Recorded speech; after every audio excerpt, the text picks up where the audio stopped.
Mrs Cheryl Murray. Thank you, Mr Speaker. Mr Speaker, the House will be aware that today the Crown Prosecution Service announced charging decisions in relation to Hillsborough. I know from working closely with the families when I was Home Secretary that this will be a day of mixed emotions for them. But the House will understand that I cannot say anything further on matters that are now subject to a criminal prosecution. Mr Speaker, this morning I had meetings with ministerial colleagues and others. In addition to my duties in this House, I shall have further such meetings later today. Mrs Cheryl Murray. Thank you, Mr Speaker. Over the past months, I've had swastikas carved into posters, social media posts like Burn the Witch and Stab the Sea, people putting Labour Party posters on my home, photographed them and pushed them through my letterbox, and someone even urinated on my office door. Hardly kinder, gentler politics. Can my right honourable friend suggest what can be done to stop this intimidation, which, Mr Speaker, may well be putting off good people from serving in this place? My honourable friend is absolutely right to raise this issue, and she was not the only person who experienced this sort of intimidation during the election campaign. Particularly, I'm sorry to say, this sort of intimidation was experienced by female candidates during the election campaign. I believe that this sort of behaviour has no place in our democracy. I think she's right. I think it could put good people off from serving in this House. We want more people to become engaged, more people to want to stand for election to this House. And I think, particularly, as I stand here and I see the plaque that has been dedicated to the late Joe Cox, that we should all remember what Joe said. We are far more united and have far more in common with each other than the things that divide us. Jeremy Corbyn. Thank you, Mr Speaker. Mr Speaker, I welcome the announcement by the Crown Prosecution Service this morning that they're going to prosecute 6 people in relation to Hillsborough. This prosecution, the inquiry and this development only happened because of the incredible work done by the Hillsborough Justice Campaign, Andy Burnham, Steve Rotherham and other colleagues around this House. And I think we should pay tribute to all of those that spent a great deal of time trying to ensure there was justice for those that died at Hillsborough. Mr Speaker, 79 people died in Grenfell Tower. Our thoughts are with the families and friends of those that have died, those still unaccounted for, and those who are going to live with the trauma of this horrific and utterly avoidable tragedy for the rest of their lives. Last Thursday, the Prime Minister said she expected to appoint a judge to chair the inquiry within the next few days. We haven't had any further news on this. Can she now update the House when an appointment will be made and what will be the timetable for the inquiry? Well, may I first of all say to the right honourable gentleman, I think we are all welcome the fact that after so many years of waiting, the Hillsborough families and there were different groups within Hillsborough, not just the Hillsborough Justice Campaign. There were the Hillsborough families who came together, and the work that was done by Margaret Aspinall and others has been absolutely exemplary. And I'm sure, as I said, obviously today will be a day of really mixed emotions for them. But I welcome the fact that charging decisions have been taken. I think that is an important step forward. The right honourable gentleman asked me to update in relation to Grenfell Tower, and Mr Speaker, if I may, I would like to update the House on a number of aspects.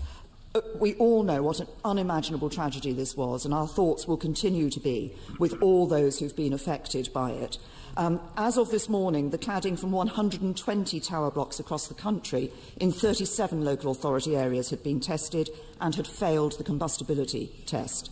Given the 100% failure rate, we are very clear with local authorities and housing associations. They should not wait for test results. They should get on with the job of the fire safety checks, and indeed they are doing that.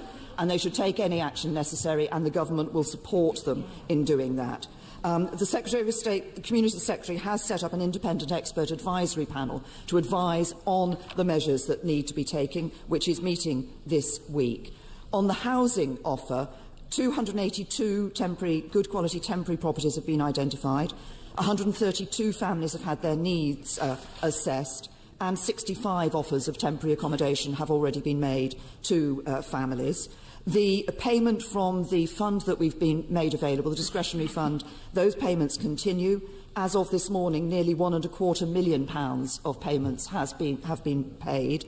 And additionally, we're giving an extra £1 million to the local consortia of charities, trusts and foundations which have been doing such important work. On the issue of the public inquiry, I do expect this to be able to name a judge soon. As the Right Honourable Gentleman will know, the process is that the Lord Chief Justice recommends the name of a judge. What we want to do is to ensure that as the process is going forward for that inquiry, that the survivors, the families concerned, do have involvement with that, and it's that work that we're currently doing. Jeremy Corbyn. I thank the Prime Minister for that answer, but I hope that she's able to stick to her promise of everyone being rehoused within 3 weeks, because at the moment it doesn't look anything like that target's going to be achieved.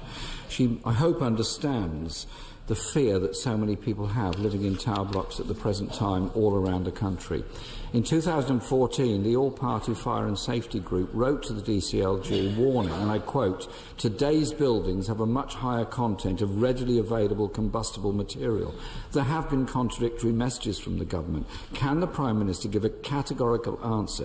Is cladding with a combustible core, such as polyethylene, legal for use on high-rise buildings? And was the cladding of Grenfell Tower legal?" Okay. The situation is, in relation to the cladding, that the building regulations identify the cladding which is compatible with the building regulations and that which is compliant with those building regulations. My understanding is that this particular cladding was not compliant with the building regulations. This raises wider issues, as the House will recognise, and it is important that we are careful in how we talk about this, because there is a criminal investigation taking place, and it's important that we allow the police to do that criminal investigation and take the decisions that they need to take. But there is a much wider issue here, as we have seen from the number of buildings where the cladding has failed the combustibility test, from those samples that have been sent in already from local authorities and housing associations. This is a much wider issue. It's an issue that has been continuing for many years, for decades, in terms of cladding being put up in buildings. There are real questions as to how this has happened, why it's happened, and how we can ensure that it doesn't happen in the future. That is why I'm clear that in addition to the inquiry that needs to identify the specific issues for Grenfell Tower, what happened in relation to Grenfell Tower and who was responsible, we will also need to look much more widely at why it is that over decades, under different governments, under different councils, material has been put up on these tower blocks that is non-compliant with the building regulations. There's a very wide issue here. We need to make sure we get to the bottom of it, and that's what we're going to do. Jeremy Corbyn. Mr. Speaker, last Thursday the Prime Minister told my right honourable friend, the member for Leeds Central, that she would make the results of the Grenfell Tower cladding testing public within 48 hours, and I'm not sure if she's actually done that with her statement today. Yes, as of yesterday, and the Prime Minister just confirmed this, 120 high-rise blocks across Britain have had fire safety tests and failed them. What timetable has the Prime Minister set for such tests to be completed, including on schools and hospitals in every part of the country? And what plans does she have to compel the testing of high-rise buildings such as private sector office blocks and hotels, which may also have compostable cladding material on them? If I can just say to the Right Honourable Gentleman, what I said last week in the statement was that my understanding was that the police were going to make a statement about the issue of the cladding material within 48 hours, and I think the police then did make a statement about the position. In relation to the test, my message is a very simple one. As I said in my answer to his first question, What we're saying to people is this is not a question of waiting for the tests. Don't wait until you've got a sample in and you know what the result of the test is. So far, 100% of the samples that have come in have proved to be combustible. So work on the assumption that you should be doing the fire safety checks now. That's what we're telling people to do. We know that parts of the private sector are also doing their work in terms of fire safety checks. But my response to all those who have buildings that are covered by this is do the fire safety checks with the fire service, take any measures that are necessary to ensure fire safety, and the government will support you in doing that. Since 2010, only a third of new schools have had sprinkler systems installed, so parents are rightly concerned about the safety for their children. In 2013, the Lacknell House coroner's letter formally recommended the government should encourage providers of housing in high-rise residential buildings to consider retrofitting sprinklers. 2 years later, Inside Housing reported that only 1% of council tower blocks had sprinklers fitting. Can the Prime Minister let us know what the government actually did to encourage the retrofitting during the last 4 years? The government did indeed ensure that those local authorities were aware of the recommendation that had come from the coroner. They did act on that recommendation from the coroner. But I say to the right honourable gentleman, if we look at what has happened and the identification of the issues in a number of tower blocks so far, there are various issues that lead to concern about fire safety. It is, if we look at what has happened in Camden, for example, where one of the 5 blocks was considered to be habitable, but 4 of the 5 blocks were not considered to be habitable, that was not just because of the cladding, it was because of other issues in relation, for example, to the gas riser. All of these issues raise wider questions. They raise wider questions about the inspections that have taken place. They raise wider questions about residents' complaints. Residents' voices not being heard. That's an issue that has been raised at Grenfell Tower. It's also an issue that has been raised in Camden. This is a much wider question. A terrible tragedy took place. People lost their lives who should never have lost their lives. We need to look at what has happened over decades in this country that has led to this position, and that's exactly what we will do. Mr. Speaker, there have been 2 coroner's reports. Building regulations have not been overhauled, and local authorities, whilst asked to act upon them, have had their budgets cut by 40% during that same period. Under her predecessor, fire safety audits and inspections were cut by a quarter. Fire authority budgets were cut by a quarter. Can the Prime Minister give an assurance to the House that the further 20% cuts to the fire service planned by 2020 will now be halted? Can I say to the right honourable gentleman that in his reference to the building regulations, I think he's somewhat missed part of the point in this, which is that it's not just a question of what laws you have, it's how those are being applied. And that is the issue. We have the building regulations about compliant materials. The question is, why is it that despite that, we have seen in local authority area after local authority area materials being put up that appear not to comply with those building regulations? And he talks about... And that is what we need to get to the bottom of. Why is it that fire inspections, that local authority inspections appear to have missed this essential issue? I think I can help the Prime Minister with this issue. When you cut local authority expenditure by 40%, you end up with fewer building control inspectors.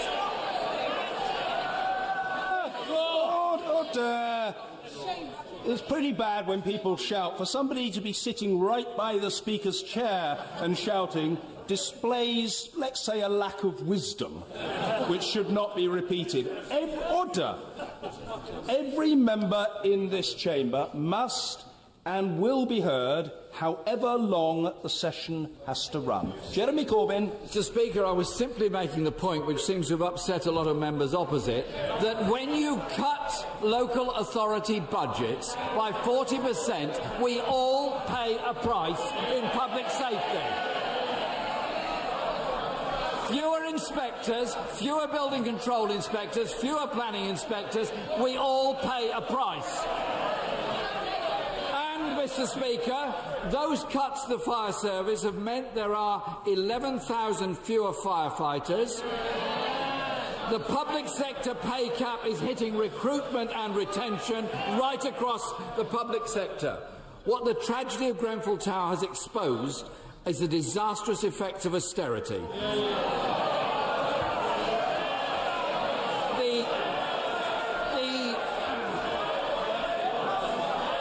Mr. Speaker, this disregard for working-class communities, the terrible consequences of deregulation and cutting corners, I urge the Prime Minister to come up with the resources needed to test and remove cladding, retrofit sprinklers, properly fund the fire service and the police, so that all our communities can truly feel safe in their own homes.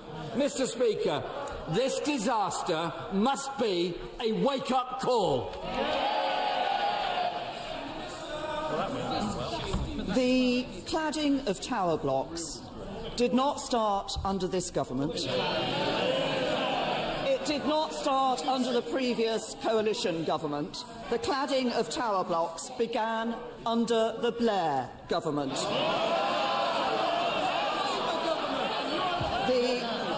The right honourable gentleman talks about local authority resources and talks about changes to the regulation. In 2005, it was a Labour government that introduced the Regulatory Reform Fire Safety Order, which changed the requirement to inspect a building on fire safety from the local fire authority, which was usually the fire brigade, to a responsible person. The legislation governing fire safety in tower blocks and this was commented on by the Lakanal House report into that fire. It criticised that 2005 order, which had been put in place by the Labour government. The Prime Minister's answer must be heard, and it will be. Prime Minister.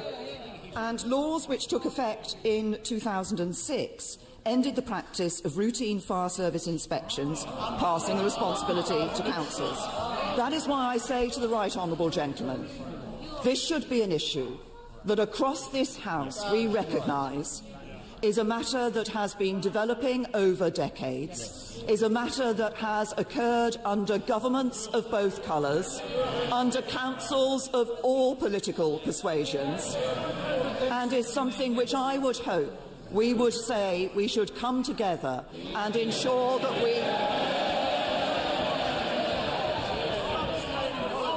we get to the answers of why this has happened over many years, what has gone wrong, and how do we stop it from happening in the future. Order. Understandably, on this most solemn and sensitive of matters, the front bench exchanges have been perhaps inevitably and perhaps rightly very comprehensive. I am now keen that all backbenchers scheduled to take part should have the opportunity to do so. Mr. William Bragg. Thank you, Mr. Speaker. Businesses in my constituency share the Prime Minister's desire to provide certainty for trade arrangements in the years immediately following our exit from the EU. Can my right honourable friend confirm that any transitional arrangements would be for a strictly time-limited period, and that any suggestion of ever-retreating deadlines, a perpetual status quo, would fall short of honouring the decision made by the people of this country to leave the EU? My honourable friend is absolutely right. For very practical reasons, when we know what the future relationship with the EU will be, we may need implementation periods. We made that point in our Article 50 letter to ensure that the practical arrangements can be put in place for that new relationship. But I'm very clear this does not mean unlimited transitional phase. We are going to leave the European Union. That's what people wanted, and that's what we will deliver. Mr. Ian Blackford. Thank you, Mr Speaker. Can I welcome the announcement of the prosecutions on Hillsborough and congratulate the families and all those involved in the many years of campaigning to achieve justice.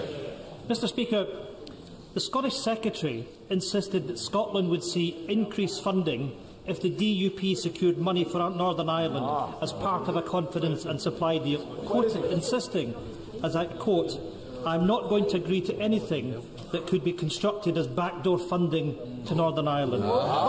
Did the Prime Minister receive any representations from her Scottish Secretary about the DUP deal, either before or after it was signed? Can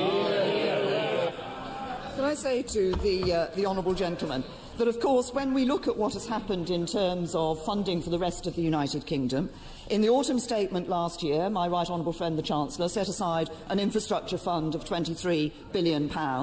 We're putting more money into our NHS, more money into our schools, and of course there is an impact on Scotland as a result of that autumn statement. £800 million extra spending is going to Scotland. As a result of the budget, £350 million extra is going to Scotland. I don't remember when that money was announced for Scotland, the honourable gentleman complaining about more money should be going to Northern Ireland. But then, of course, he's a nationalist and not a unionist.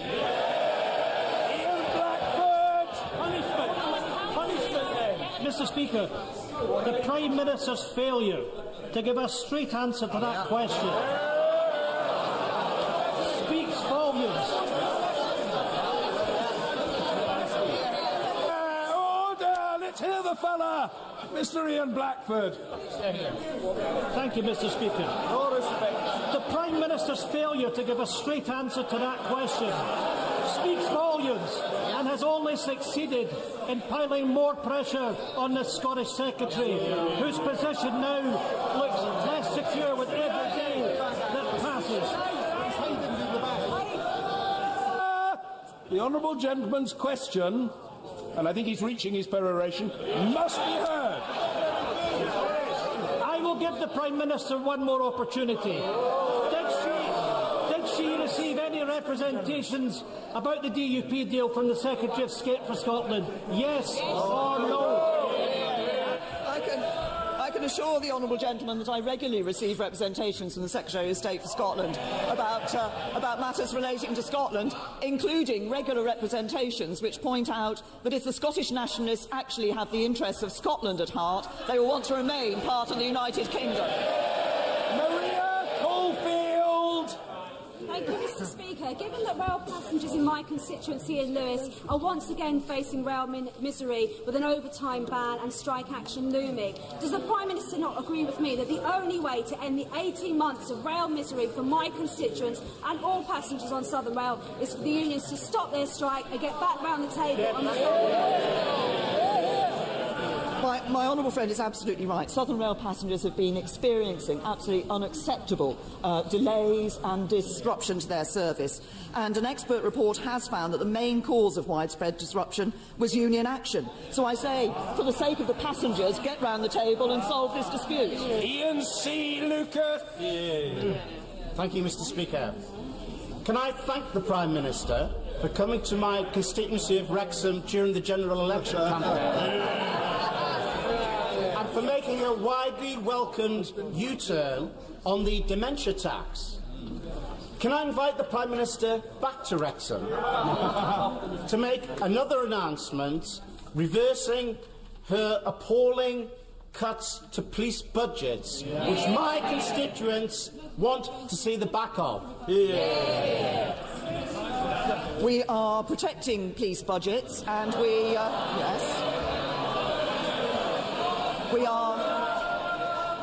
are protecting police budgets. We are, of course, making reforms to policing. That's why I introduced the National Crime Agency to deal with serious and organised crime that actually relates to crime on the streets. That's why we have put money into a new National Cybercrime Unit to ensure that police can deal with the new sorts of crimes that they're having to deal with. Yes, we're reforming policing, but the key to this, it's not about the number of police on the streets. The key to this is about what happens to crime, and crime has fallen to a record low. Richard Graham.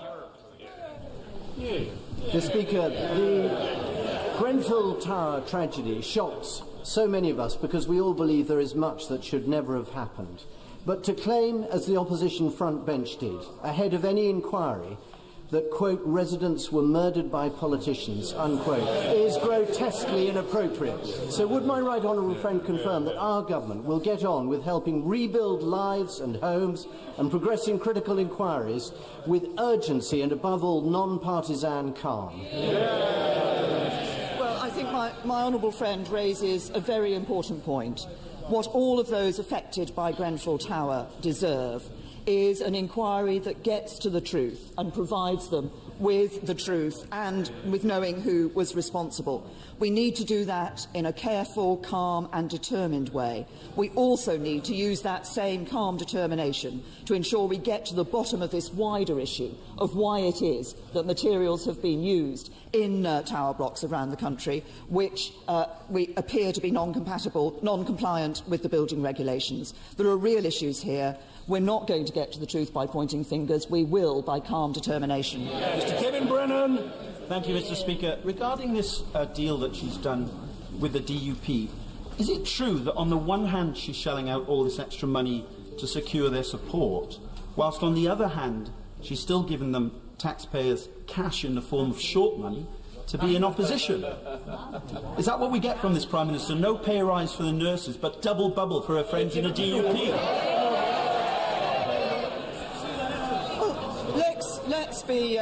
Let's be clear about what the government has done in the agreement with the Democratic Unionist Party. As a result of this election, there was no party that had a majority in this House. Only... Yes?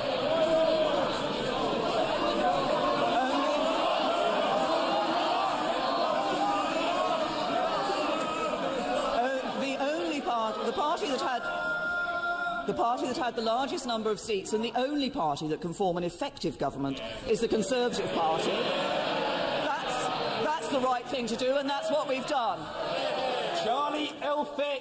Thank you, Mr. Speaker. Does the Prime Minister share my concern that last year 50,000 people were stopped at the controls at Calais? It's 150 people every single day. And does it underline not only that we should keep those controls in place, but we should consider the case for investing more in state-of-the-art technology and in more border officers there so we can win the war against the people traffickers and keep our borders safe and secure? Prime Minister.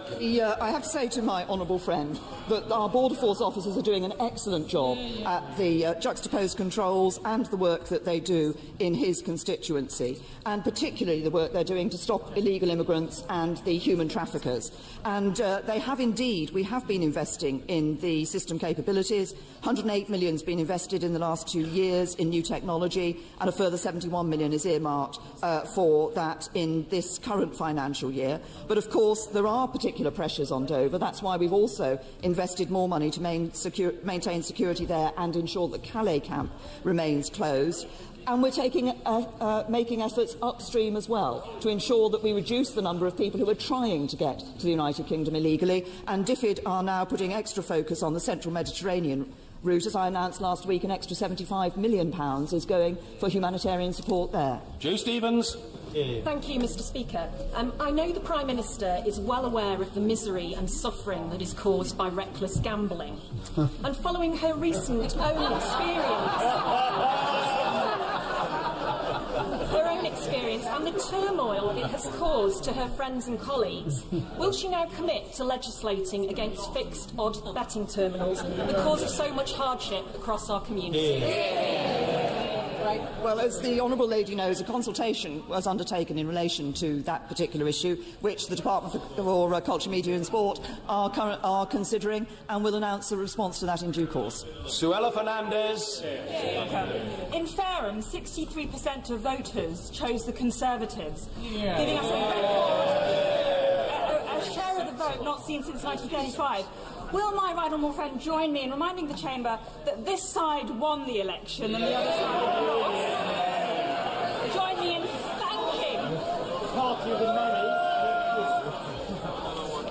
in thanking the good people of Fareham for placing their trust in the Conservatives and reassuring them that she is the best person to deliver a prosperity-led and successful Brexit. thank my honourable friend. I'm very happy to join her in thanking the good people of Fareham for re-electing a first-class Member of Parliament to represent them. And she's absolutely right, of course. It was the Conservative Party that got the highest percentage share of votes in this election. Conservative Party that got the most seats, 56 more seats than the Labour Party, and the Conservative Party that got more votes, and that's why we're an effective government. Mr. Ian Austin. Thank you, Mr. Speaker. Will the Prime Minister confirm that last week Britain's 4 most senior police officers, the Commissioner of the Met, the heads of counter-terrorism, the National Crime Agency and the Police Chiefs Council all wrote to the Government saying the counter-terrorism, policing and protective security grant is being cut by 7.2%. And doesn't this show, contrary to what she just told my honourable friend, the member for Wrexham, that her promise to protect police budgets is not being kept? No, as I've said earlier, we have protected counter-terrorism policing. We've put money in. We've also put money into an uplift in armed policing, and the Commissioner of the Metropolitan Police has made the point that the Metropolitan Police are well resourced and have a wide diversity of tools that they can use in countering terrorism. And that's the point. It's not just about the funding, it's about ensuring they have the powers they need to deal with the terrorists, and that's what we're determined to ensure. Leo Doherty. Speaker, as member for Aldershot, the home of the British Army, I was deeply alarmed to hear the reported announcement made by the Leader of the Opposition whilst at Glastonbury Festival that he, if in power, would abandon Trident, utterly undermine the security and safety of our country. Would my right honourable friend, the Prime Minister, agree with me that it is only her government and the Conservative Party that can provide the safety and security our great country needs? Can I first of all welcome my honourable friend to his place in this House. I'm sure he is going to be, as was his predecessor, a fine representative of the people of the Aldershot constituency. And can I join with him in saying that I think people were shocked to hear that in public the Leader of the Opposition appeared to support Trident, but in private said he wanted to scrap it. It's only the Conservative Party. Only the Conservative Party that is clear about retaining our nuclear deterrent, and in the case of the Leader of the Opposition, it appears he says one thing to the many and another thing to the few.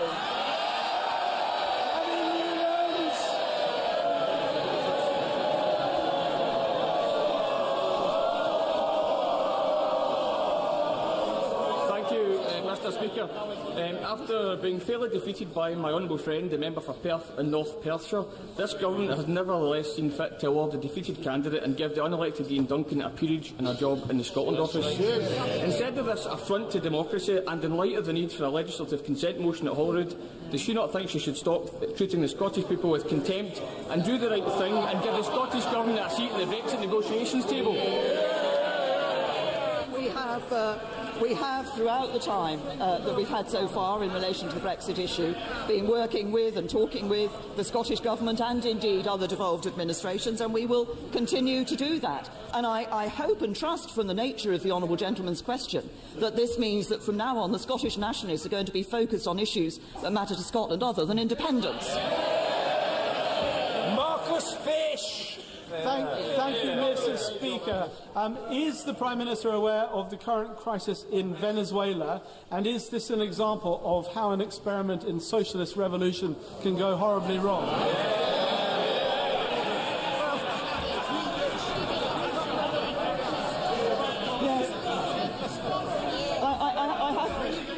To my honourable friend that I think he's made an extremely important point, and I hope the Leader of the Opposition has heard what he's had to say. Indeed, I have to say sometimes when we're talking about trade deals in the future, I think that the Leader of the Opposition and his Shadow Chancellor think that the only good trade deals are with Venezuela, Cuba and North Korea.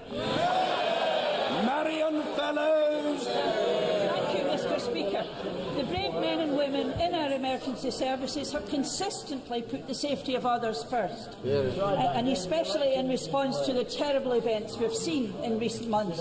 We all pay tribute to their professionalism. That's why I believe it's important that we give them all the resources they need to do their vital job. In Scotland, it's outrageous that police and fire services are required to pay VAT. This costs frontline services £35 million. Order! Order! Order, Mr. Cleverly. Order.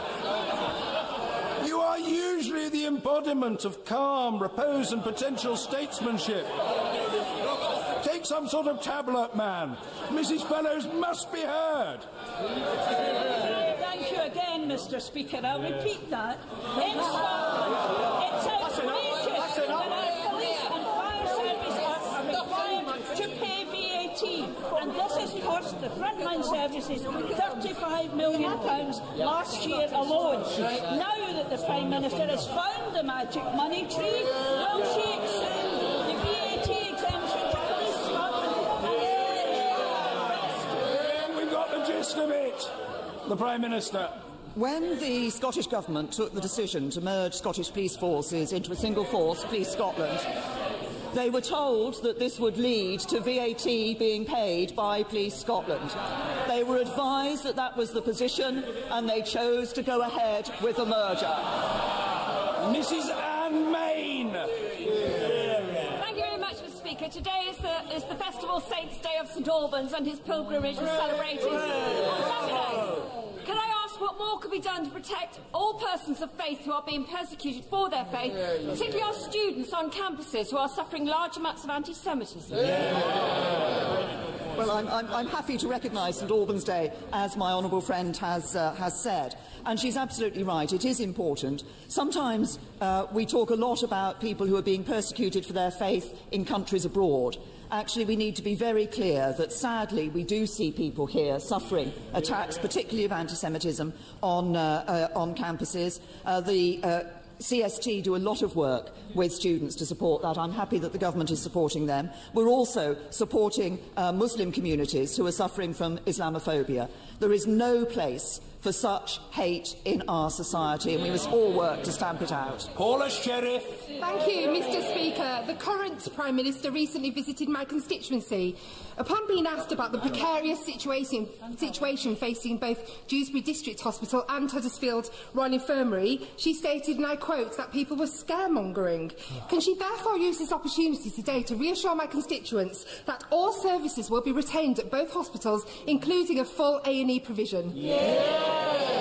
The honourable lady knows, yes, I was asked about Dewsbury A&E, and I can confirm Dewsbury A&E is not closing.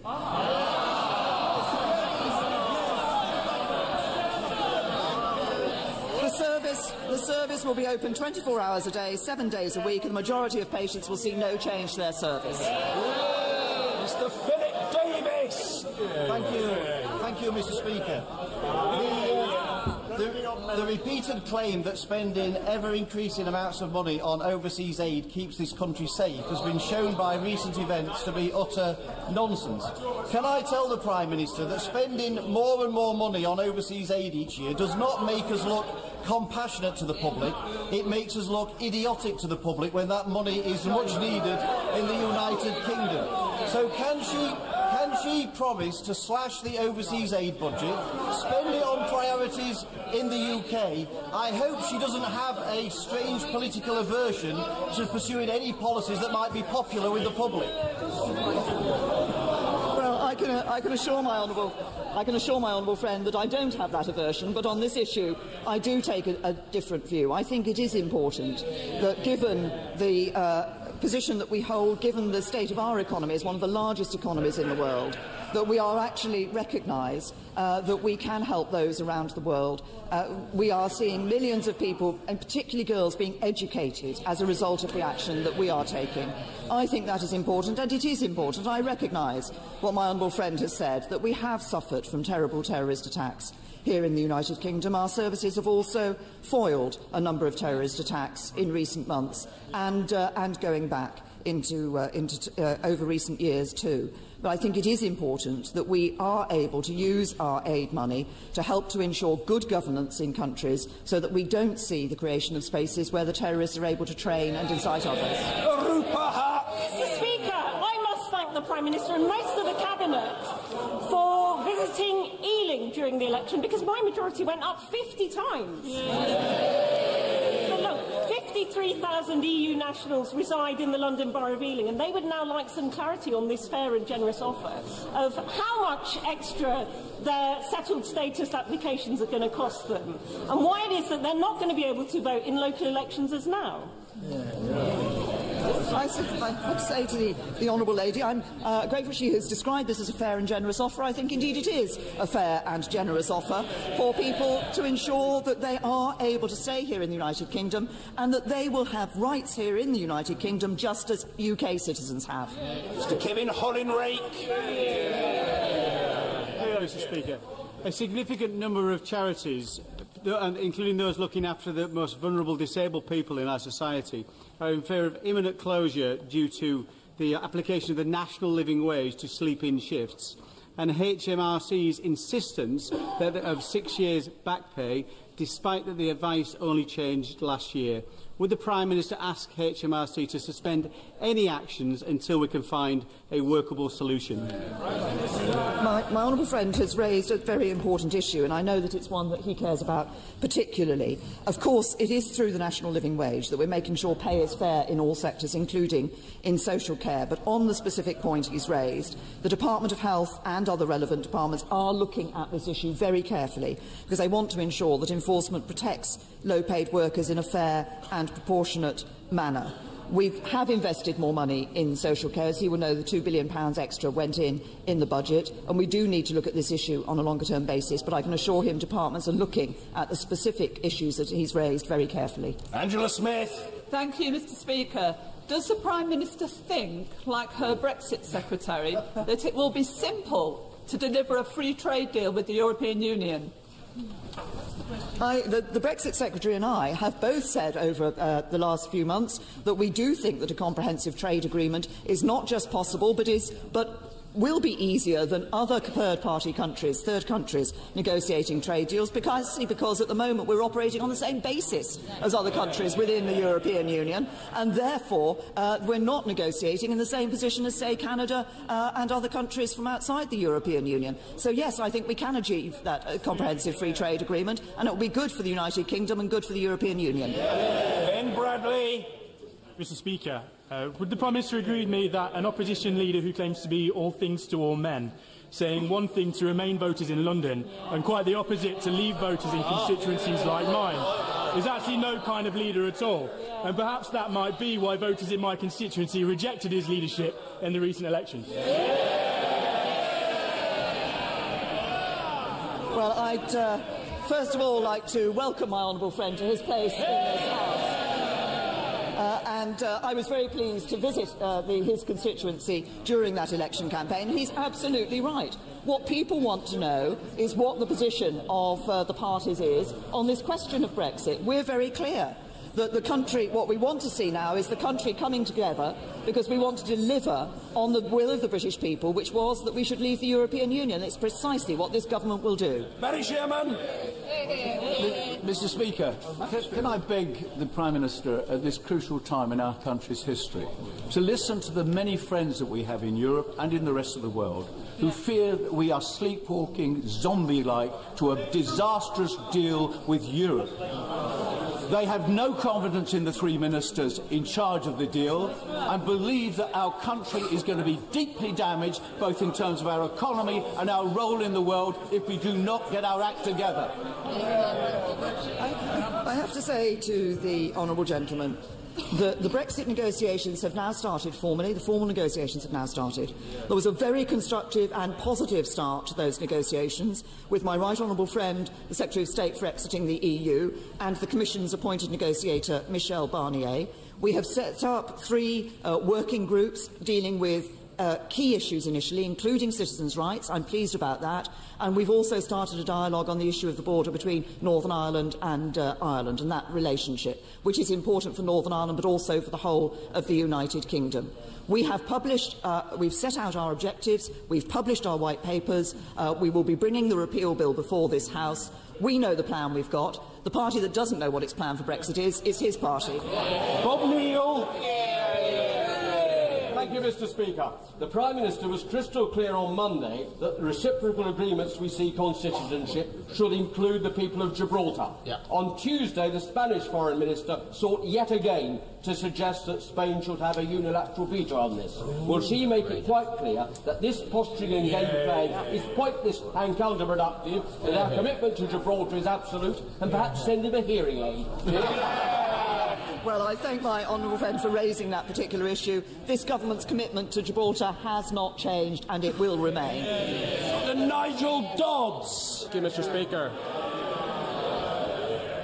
Suicide rates in Northern Ireland, and particularly in my constituency, and issues of severe mental health are some of the worst in Europe and indeed the developed world. And clinicians and others have pointed to the legacy of 30 years of terrorism and violence and the awful effects of that. Part of the money that we are investing this week goes to mental health care, extra investment in the health service. Isn't it time that people recognised that this is delivery for all of the people of Northern Ireland across all sections of the community, and it is going to help some of the most vulnerable and disadvantaged people in Northern Ireland, and people should get behind it and welcome it. My right honourable friend makes a very important point on this. It is the case, as we said in the agreement, that we recognise the particular circumstances of Northern Ireland that have arisen as a result of Northern Ireland's history. And as he says, there will be mental health issues that arise as a result of that. And I think it is important. It's important we put more into mental health generally across the United Kingdom, which we are doing, and yesterday I visited a school in Bristol to see some of the first training that is taking place of teachers in schools to help them to identify mental health issues among young people and be able to deal with those. But as he says, that money is for the good of all people in Northern Ireland across all communities. Mr. Peter Bone. Thank you, Mr. Speaker. I wonder if the Prime Minister has an opportunity to see the British Attitude Survey today, which stated that 75% of British people wanted to leave the EU, up 20% from last time. She will, of course, know that more than 80% of the British electorate voted for parties that want to leave the EU. She will also know from her extensive canvassing, and mine, I know personally, that thousands and thousands of people tell me the referendum decided the issue, just get on and leave the EU. And would she assure the House that she will make that her priority? Well, my honourable friend is absolutely right. What I have seen across the whole of this country is a real unity of purpose for people. Regardless, for most people, regardless of how they voted in the referendum, their view is the decision has been taken, just deliver it, and that's what this government will do. Finally, Rachel Reeves. Thank you very much, Mr. Speaker. With 9 million people in our country lonely all or most of the time, and loneliness as bad for your health as smoking 15 cigarettes a day, will the Prime Minister join with the Honourable Member for South Ribble and myself in encouraging members from across the House to attend the Joe Cox Loneliness Commission event in Speaker's House immediately after the Prime Minister's questions today, to find out what all of us can do in our communities to tackle this blight in our society? The Honourable Lady has raised a very important point, and I'd like to commend her and my honourable friend, the member for South Ribble, for the work that you are both doing as co-chairs of the Joe Cox Commission. I indeed encourage members of the House to do exactly as she has said. She's raised an important issue. I think we all increasingly recognise the impact that loneliness has on health. Of course, we have been able to put some support into the Dementia Friendly Communities programme. The Cabinet Office is doing more in putting some money in grant funds to particularly help to tap the skills of volunteers over 50 in looking at these issues of loneliness. But it's an important issue, and honourable members should recognise that and recognise the work of the Joe Cox Commission. Thank you. Order.